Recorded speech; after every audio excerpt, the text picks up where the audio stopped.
And this is an official greenhouse in the snow. We got snow last night. I was kind of wondering how neither my husband or I wanted to come out last night.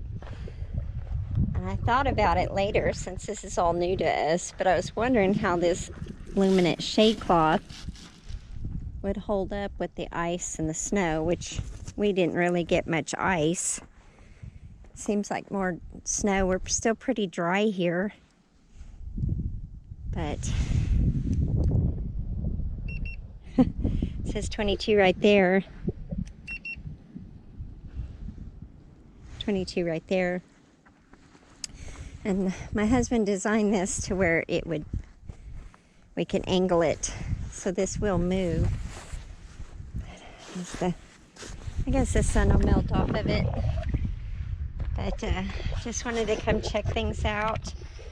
It is really, really cold. I'm going to go back inside and crawl under an electric blanket. But I did go ahead and flip on some external heat last night. We don't have enough solar and battery bank to run the blower motors throughout the night, which would be ideal. And we don't have electricity hooked up back here at the back of the farm. And we won't be able to even run electricity back here for quite some time. Electric company did come out, so it would require quite a bit of work and money. So I just have to try to wing it until I can either get a better battery bank. So what I understand, you don't really need a ton of solar, but you do have to have the battery bank to store the energy. And I only have one battery because I don't know enough about solar. And I just couldn't get the help I needed. When I purchased all this, and then my husband told me our friends did solar, and so I called them, and then they come out and checked everything out. And it will cost quite a bit of money for solar and the battery bank I would need to actually run this. Estimate at 24 hours, 7 days a week. So Oklahoma doesn't really normally get that cold, and we get more hot than we do cold. And with the aluminum shade cloth, everything fared really well once we put that on. Before that, it got up to 158 in there. And I was cooking everything on that top shelf. Looks like things are starting to melt a little bit. I figured once the sun come out, I could just run up here and flip this off. And another thing, I got some wood chips delivered.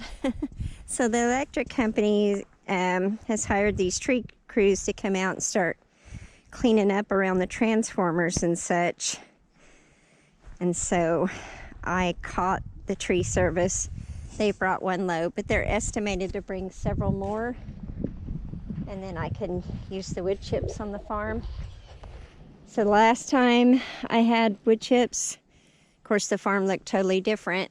They were all back here. I had probably 100 and something loads back here.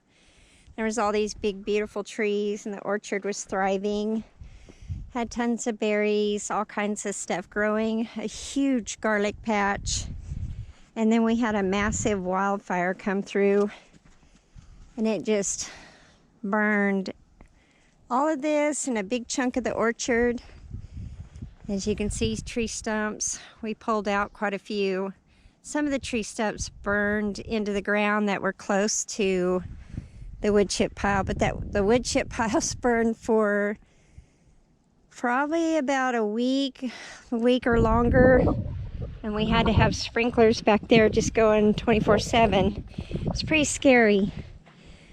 But it rained down a lot of ash, and it neutralized a lot of the soil in the other parts of the farm, and it just kind of ruined the ecosystem. So, and I started pruning the fruit trees. This snow will give them a little bit of moisture, not much. So I still have to water them. when it's above freezing. Can't do it right now. But anyway, lots of changes on the farm. And hopefully this next year, Happy New Year, will be prosperous. Y'all take care.